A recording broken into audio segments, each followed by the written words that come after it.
Bonjour chers apprenants, je suis Dr Koulibaly Yalamoussa, enseignant d'histoire-géographie. Ce matin, nous allons aborder une leçon de géographie. Mais avant tout, je vous pose une question. La plupart des pays de l'Afrique de l'Ouest sont regroupés au sein d'une grande organisation économique. Comment appelle-t-on cette organisation? Très bien, comme vous l'avez noté, comme vous l'avez fait remarquer, il s'agit de la CEDEAO. Ce matin, nous allons aborder la première leçon du thème 3. Je rappelle que le thème 3, c'est le dernier thème du programme de géographie terminale. Et le thème 3 a pour titre « Regroupement et coopération économique ». Je l'ai dit, nous allons aborder la première leçon et cette leçon s'intitule « La CEDEAO, une organisation régionale à caractère économique ». Comme vous pouvez le constater sur la carte, nous avons l'espace CEDEAO et aussi les potentialités économiques. Dans le courant de cette leçon, nous allons utiliser cette carte-là. Alors, que signifie CEDEAO? C'est une belle réponse d'ailleurs. Ce sigle signifie Communauté économique des États de l'Afrique de l'Ouest. Il faut dire que cette organisation est née de la nécessité des États ouest-africains de se regrouper au lendemain des indépendances pour assurer leur indépendance économique. La CEDEAO a vu le jour le 28 mai 1975 à Lagos, au Nigeria.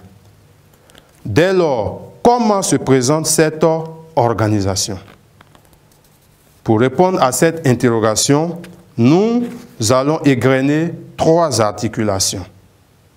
D'abord, on va parler de la naissance des objectifs et des principes de la CEDEAO. Ensuite, il sera question des potentialités de la CEDEAO et du fonctionnement de ses institutions. Enfin, il s'agira de dresser le bilan de cette organisation et de voir les perspectives pour la rendre plus dynamique. Comme nous l'avons signifié d'entrée de jeu, nous allons donc voir la CEDEAO, naissance, objectifs et principes. Trois points seront développés dans cette partie.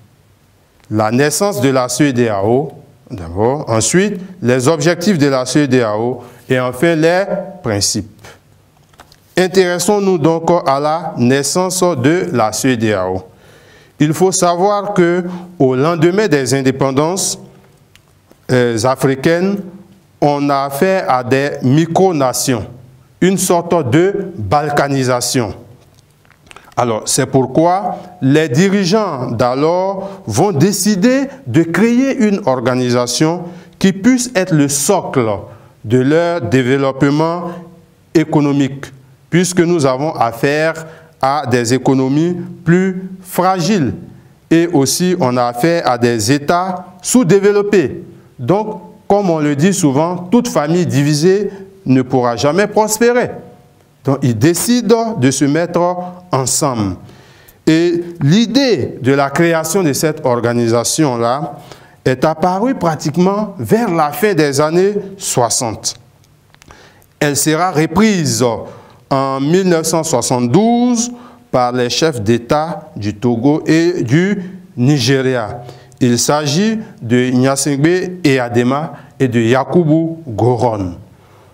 L'acte constitutif de la CEDEAO est signé le 28 mai 1975 par 16 États et le siège se trouvait à Lagos. Rappelons que c'est en 1977 que le Cap-Vert a fait son adhésion au sein de la CEDEAO, pendant que la Mauritanie s'est retirée pratiquement en 2000 et s'est rattachée à l'Union du Maghreb arabe. Ce sont des informations donc qu'il faut avoir. Ce sont des éléments qu'il faut savoir. Je l'ai dit que nous allons nous intéresser à notre carte, à notre document. Effectivement, il s'agit de l'espace CEDEAO et aussi des potentialités économiques. Quand nous regardons de plus près cette carte, nous voyons qu'il y a une première rubrique où nous avons les États membres. À ce niveau, nous avons des numéros. Le numéro 1 correspond aux États francophones, le 2 aux États anglophones et le 3 aux États lusophones. Alors, donc, partout où vous allez voir 1 sur la carte, c'est dire que nous avons affaire à des pays francophones, des pays qui parlent français. Où il y a le 2, ce sont des pays anglophones, c'est-à-dire des pays où on parle anglais. Et le 3, des pays lusophones, c'est-à-dire des pays où on parle portugais. Donc, à observer de plus près, on se rend compte qu'il y a 3 types de pays au niveau linguistique dans la CEDEAO. Déjà, on a 8 pays francophones. On se réfère à la carte, il s'agit de la Côte d'Ivoire, du Bénin, du Burkina Faso, de la Guinée-Conakry, du Mali, du Niger, du Togo et du Sénégal. Concernant les pays anglophones, il existe 5, à savoir le Libéria, le Nigeria, la Sierra Leone, la Gambie, le Ghana. Concernant les pays lusophones, c'est-à-dire des pays où on parle portugais, nous en avons 2. Il s'agit du Cap-Vert et de la Guinée-Bissau. Après donc la naissance de la CEDEAO, on va s'intéresser ici aux objectifs de cette organisation. L'objectif de la CEDEAO est clair, c'est l'intégration économique, sociale et culturelle. Et cela à travers la promotion de la coopération dans tous les domaines et la création d'une fédération d'États en Afrique de l'Ouest à long terme et surtout dans la paix, la stabilité et la sécurité de l'espace CEDEAO. Après les objectifs, nous nous intéressons aux principes. Pour bien fonctionner, la CEDEAO s'est dotée d'un certain nombre de principes. Il s'agit du respect de la souveraineté des États. Alors donc, tous les États sont pratiquement au même pied. Il s'agit des pays indépendants et il ne faut pas violer ce fait-là. 2. On a l'égalité et la solidarité entre les États membres pour dire que quand un pays est en détresse, un pays de la CEDEAO est en détresse, les autres pays là doivent aller au secours de ce pays. On a aussi la non-agression entre les États membres. C'est dire qu'il faut éviter les bruits de bottes. Il faut éviter de faire la guerre. Il y a aussi la protection des droits de l'homme et des peuples. Il faut ajouter à ces éléments le recours au dialogue dans le règlement des conflits. Comme nous l'avons signifié d'entrée de jeu, dans cette partie, nous avons parlé de la naissance de la CEDEAO, de ses objectifs et aussi de ses principes. 3 points déjà à ce niveau.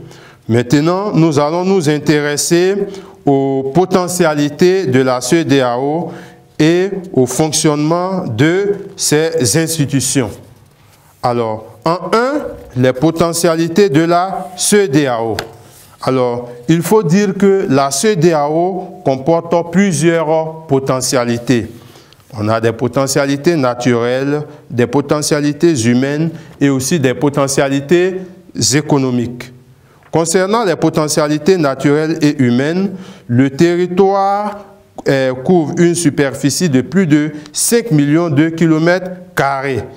Dans l'ensemble, on se rend compte que le relief est plat. On a une diversité climatique et on a des sols relativement fertiles et une végétation variée, ce qui pourrait être le socle d'un essor économique. C'est une zone qui est aussi bien arrosée. En effet, il existe dans l'espace CEDEAO plusieurs grands cours d'eau. Alors, le Mano, le Sénégal, le Niger, la Congo et la Volta. On a aussi l'océan Atlantique. Et ces cours d'eau-là permettent la pratique de l'agriculture, du tourisme, du transport, de la production d'électricité, du transport, pour me répéter, le transport, et aussi on a le tourisme. Au niveau de la CEDEAO, on a une population estimée à plus de 350 millions d'habitants, ce qui est important. Alors, plus de 350 millions d'habitants, c'est important parce que c'est un vaste marché de consommation et c'est aussi une importante main-d'œuvre. On a également des ressources économiques.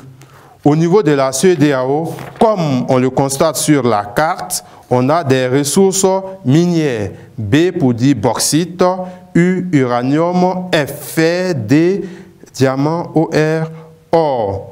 En plus de cela, on a des ressources énergétiques comme le pétrole, le gaz naturel et on a les barrages hydroélectriques. Cela est visible même sur la carte. On a également des ressources agricoles et halieutiques. On a les cultures d'exportation comme le café, le coton, le cacao, l'EVA, le palmier. On a des céréales. On a aussi la pratique de l'élevage. Donc, tous ces éléments-là permettent à la CEDEAO de pouvoir décoller économiquement. Alors, après la présentation, voilà, des potentialités de la CEDEAO, nous allons nous intéresser au fonctionnement de ces institutions. Parce que pour qu'une association, pour qu'une organisation fonctionne bien, il va falloir qu'on ait des institutions avec des rôles bien définis. Et c'est pourquoi nous nous intéressons à notre deuxième document. Comme vous pouvez le constater, c'est un tableau. C'est un tableau et ce tableau-là comporte plusieurs entrées. Déjà, au niveau des lignes, on a les types d'organes. On a organes de décision, on a des organes de décision, des organes exécutifs et aussi des organes financiers. Après ça, on a des institutions et aussi des attributions. Donc, au niveau de la CEDEAO, il existe trois types d'organes. D'abord, les organes de décision. Et les organes de décision prennent en compte trois institutions. La conférence des chefs d'État et de gouvernement. Déjà, l'actuel président en exercice de la CEDEAO est Mahamadou Issoufou. Il est le président du Niger. On a toujours au niveau des institutions, se trouvant au niveau des organes de décision, on a le Conseil des ministres et aussi on a le Parlement. Après cela, nous avons les organes exécutifs et à ce niveau, on a la commission. Il faut savoir qu'il existe 7 commissions, comme vous pouvez le constater sur le document. Commission alimentation et agriculture, industrie, sciences et technologie et énergie, environnement, ressources naturelles, transport, télécommunications et tourisme, commerce, douane, fiscalité, statistique, monnaie et paiement, ressources humaines, information, affaires sociales et culturelles, administration des finances. Donc, vous vous rendez compte qu'on a pratiquement plusieurs commissions techniques à ce niveau. Donc, on a la commission. Après cela, on a le tribunal de la communauté. Les 7 commissions, voilà, ont été déjà citées. En plus des organes exécutifs, on a les organes financiers. Alors, ces organes-là permettent la gestion des finances au niveau de la CEDEAO. Et nous avons 2 institutions. On a le Fonds de coopération, de compensation et de développement et aussi la Banque d'investissement pour le développement de la CEDEAO.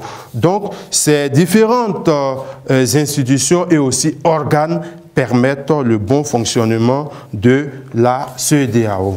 Donc, vous devrez retenir au niveau du deuxième point que nous avons parlé des potentialités de la CEDEAO et aussi du fonctionnement de ses institutions. C'était le deuxième point. Alors, cette organisation est une organisation qui se fait remarquer vraiment positivement en Afrique. Et les autres organisations en Afrique ont intérêt à calquer aussi sur la CEDEAO, même si tout n'est pas rose. Comme vous pouvez le constater, cette parole est une transition et nous permet d'aborder le bilan et les perspectives de la CEDEAO. À ce niveau, nous allons voir 3 points. 1. On va parler des actions de la CEDEAO. 2. On va parler des faiblesses. Et en 3, nous allons parler des solutions ou des perspectives pour rendre cette organisation plus dynamique. Alors, intéressons-nous donc aux actions de la CEDEAO. Il faut savoir que la CEDEAO, depuis sa création, a posé aussi des actions très salutaires dans le sens du développement, dans le sens du maintien de la paix, de la stabilité en Afrique de l'Ouest. Et à cet effet, la CEDEAO a participé à un programme de reboisement au Sahel. Et la CEDEAO a participé aussi à la création d'une force militaire pour mettre fin à la guerre au Libéria, notamment en 1990. Et cette force-là s'appelle l'ECOMOG. Il y a eu aussi la mise en circulation d'un passeport CEDEAO. Il y a également la mise en place de la banque d'investissement et de développement de la CEDEAO. Ce sont vraiment des actions à saluer. Il y a eu également au niveau des actions de la CEDEAO la construction d'une cimenterie au Togo, la création d'EcoBank, qui est une banque très importante aussi. Il y a eu aussi l'harmonisation des politiques fiscales et monétaires. La CEDEAO s'est intéressée également au commerce à travers ce qu'on appelle la politique commerciale commune. Il y a eu également l'harmonisation des politiques agricoles, d'infrastructures industrielles. Alors, la CEDEAO a financé l'autoroute côtière de la grande route transaérienne à 76%. Et on a un réseau panafricain et aussi de télécommunications. Alors, la CEDEAO a mis en place un concours. Il s'agit de la Miss CEDEAO aussi, qui consiste ici à faire la promotion de la beauté africaine, de la beauté ouest africaine. La CEDEAO a financé donc plusieurs projets au niveau des États membres. Donc, effectivement, dans cette partie, comme vous le constatez, nous avons vu les actions de la CEDEAO. En plus de cela, la CEDEAO est intervenue dans le sens des conseils au niveau des pays qui sont confrontés au terrorisme, etc., etc., même si encore les actions sont relativement limitées. Alors, après les actions de la CEDEAO, nous allons nous intéresser aux faiblesses de cette organisation. Alors, donc, la CEDEAO rencontre plusieurs difficultés, plusieurs défaillances. Et nous allons citer, nous allons rappeler quelques faiblesses de cette organisation. Alors, on a l'inexistence d'une zone monétaire unique. C'est-à-dire qu'on a plusieurs monnaies au niveau de l'espace CEDEAO. C'est comme le cas de la monnaie du Ghana Cedi. On a le Naira du côté du Nigeria. On a aussi le dollar libérien, en plus du franc CFA. Donc vous vous rendez compte qu'effectivement, on a plusieurs monnaies, ce qui ne rend pas facile les questions de conversion de monnaie et aussi parfois d'échange. Il y a également le déséquilibre économique entre les États de la CEDEAO, ce qui ne facilite pas l'intégration, parce qu'il y a des pays qui s'en sortent de façon très remarquable, économiquement parlant, pendant que d'autres pays sont encore à la traîne. Et l'une des faiblesses de cette organisation est pratiquement le non-respect des textes de la communauté. Alors donc, d'un pays à un autre, on se rend compte qu'au niveau des frontières, les soldats qui sont au poste ne respectent pas parfois tous ces éléments. Et même parfois au niveau des États. Quand un ressortissant de la CEDEAO se rend dans un autre pays, souvent il est confronté à plusieurs difficultés. Il ne faut pas oublier aussi le mauvais état du réseau de communication entre les pays membres. On a les blocages ou encore on a les blocages dus aux différences culturelles et linguistiques. Il y a des pays aussi qui ne s'acquittent pas de leurs cotisations. Parce que pour pouvoir réaliser tous ces grands projets, il faut avoir des moyens, il faut avoir des ressources. Or, certains pays n'arrivent pas à s'acquitter de ces ressources, de leurs cotisations. Du coup, cela fragilise aussi la CEDEAO. Il y a le problème de leadership également. Ça, c'est un problème très épineux, un problème très important, notamment entre les États francophones et aussi les États anglophones. C'est une réalité, la CEDEAO est aussi confrontée à une insécurité. On a le terrorisme, notamment au niveau du Mali, du Burkina Faso, du Nigeria, etc., etc. On a aussi les instabilités, et du moins on a aussi l'instabilité politique dans certains pays.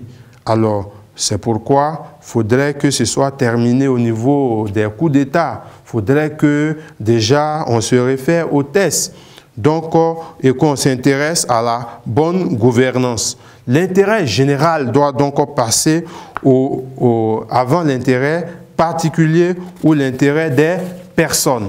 Donc, on doit assister véritablement à la prise en compte de tous ces éléments-là. Donc, c'est dire que la CEDEAO rencontre plusieurs insuffisances, plusieurs faiblesses. Voilà. Et ce sont ces éléments que nous avons vus au niveau de notre deuxième point. Pour terminer, nous allons nous intéresser aux solutions ou encore perspectives pour rendre plus dynamique cette organisation. À cet effet, plusieurs éléments sont à prendre en compte parmi tant d'autres.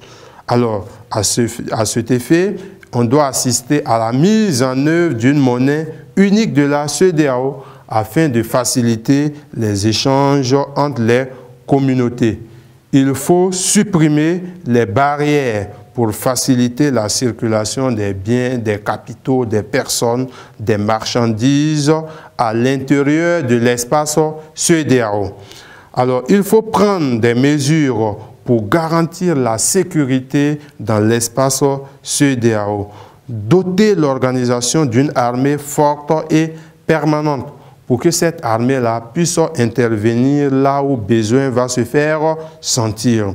Il faut privilégier les échanges entre les États membres de la CEDEAO. Donc, ce petit point-là marque la fin de notre troisième et dernière articulation. À ce niveau, nous avons parlé des actions de la CEDEAO. La CEDEAO a posé plusieurs actions salutaires. Après ces actions, nous avons vu les faiblesses. Pour dire qu'au-delà de ces actions, la CEDEAO traîne encore plusieurs difficultés. En plus, face à ces difficultés-là, des solutions doivent être arrêtées. Voilà, et nous avons cité quelques solutions. Et nous terminons maintenant par notre conclusion en disant que créer pour remédier à la faiblesse des économies des États de la sous-région ouest africaine, la CEDEAO est l'exemple même de la coopération sud-sud. Ça veut dire la coopération entre pays pauvres ou pays en voie de développement.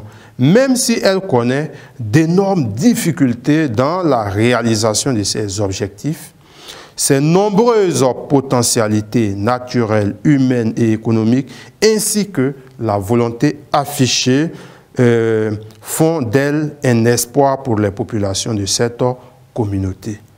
Dans un système mondial plus global, l'intégration économique par la CEDEAO est une nécessité vitale malgré un bilan mitigé. C'est un espace à renforcer. Ainsi prend fin ce cours. Je suis Dr Coulibaly Alamoussa, enseignant d'histoire-géographie. Ça a été un plaisir pour moi d'échanger avec vous sur cette leçon qui nous concerne, nous tous. Pour des menus détails, rendez-vous sur le site www.2ftv.com. Merci, bonne journée, à très vite.